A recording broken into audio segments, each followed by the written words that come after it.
तथा यह हिमालय क्षेत्र में प्रचलन में भी है और आज भी है, जब भी थी। इसके अलावा एक अनुमान यह भी लगाया गया कि जैसे कई बार कोई संकट का समय था, युद्ध का समय आ जाता था और जब महिलाओं की कमी होती होगी तो उस समय यह प्रथा प्रचलन में आ जाती होगी। यह भी कहा जाता है कि युद्ध के समय स्त्रियों की कमी के कारण बहुपति प्रथा को अपनाया गया, यानी संकट की स्थिति में इसे अपनाया गया होगा।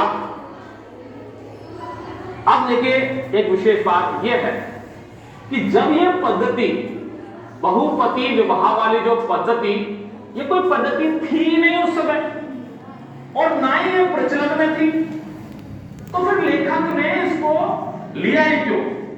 मुख्य पात्रों के साथ इसको जोड़ा ही क्यों? ऐसी क्या आवश्यकता पड़ गई थी?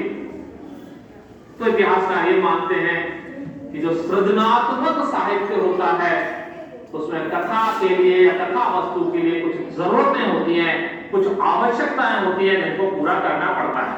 यानी कथा का विषय पूरा करने के लिए, उसको मजेदार बनाने के लिए, उसको इंटरेस्टिंग बनाने के लिए कुछ चीजें उसमें जोड़नी पड़ती हैं, चाहे वो वास्तविकता में, समाज में हो, चाहे मत हो, तब भी वो उसको लेते हैं। कुछ लोग इस तथ्य की पुष्टि करते हैं कि बहुपति प्रथा ना तो विवाह पद्धति थी और ना ही यह अधिक प्रचलित थी, ना तो ये कोई पद्धति थी और ना ही प्रचलन में थी। फिर क्यों इस ग्रंथ के रचनाकार ने इस प्रथा को महाभारत के प्रमुख पात्रों के साथ जोड़कर देखा? क्यों जोड़ा उसने? तो शायद हो सकता है कि सृजनात्मक साहित्य की अपनी कथा संबंधी जरूरतों को पूरा करना होता है। जब साहित्य का सृजन होता है तो कथा की जो आवश्यकताएं होती हैं, जो जरूरतें होती हैं, उनको पूरा करना होता है, जो हमेशा समाज की मौजूदा वास्तव को नहीं दर्शाता। यानी समाज की वास्तविकताएं कई बार तो उसमें आ जाती हैं और कई बार नहीं भी आती है, मात्र कल्पना से ही उसको जोड़ते हैं। इस प्रकार से ये जो बहुपति प्रथा पद्धति थी, ये हो सकता है कि लेखक ने अपनी मर्जी से भी जोड़ा हो।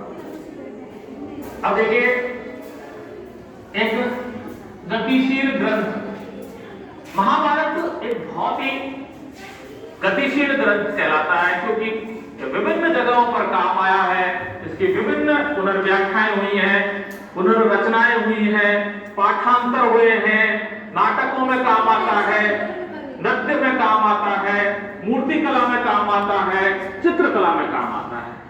बड़ा महत्वपूर्ण ग्रंथ है। तो महाभारत जो ग्रंथ है, इसका विभिन्न भाषाओं में और अनेक बार इसका पाठांतर हो चुका है, यानी ट्रांसलेशन, अलग अलग भाषाओं में इसका ट्रांसलेशन, पाठांतर हो चुका है। शताब्दियों से महाभारत के अनेक पाठांतर भिन्न भिन्न भाषाओं में होते रहे हैं। और इसके साथ ही किसी क्षेत्र विशेष में किसी कहानी का उद्भव हुआ, कोई नई कहानी आई हो, अच्छी हो, और कुछ वो विशेष लोगों तक अगर वो पहुंच जाती थी कहानी, तो उसको महाभारत के अंदर समाहित कर लिया जाता था।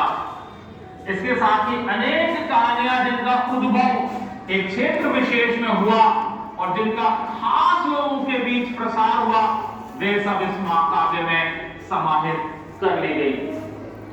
इसके अलावा इस महाकाव्य की बार बार, कई बार पुनर्व्याख्याएं भी हुई हैं, यानी दोबारा इसकी किसी प्रसंग को लेकर के उसके बारे में उसको आगे उसका उत्तर भी दिया गया है। साथ ही इसकी मुख्य कथा की अनेक पुनर्व्याख्याएं भी की गई और इसके प्रसंगों को, इसके अनेक प्रसंगों को मूर्ति कला में और चित्रकला में भी लिया गया है। जैसे आप देखते हैं कि जो श्री कृष्ण अर्जुन को उपदेश दे रहे हैं,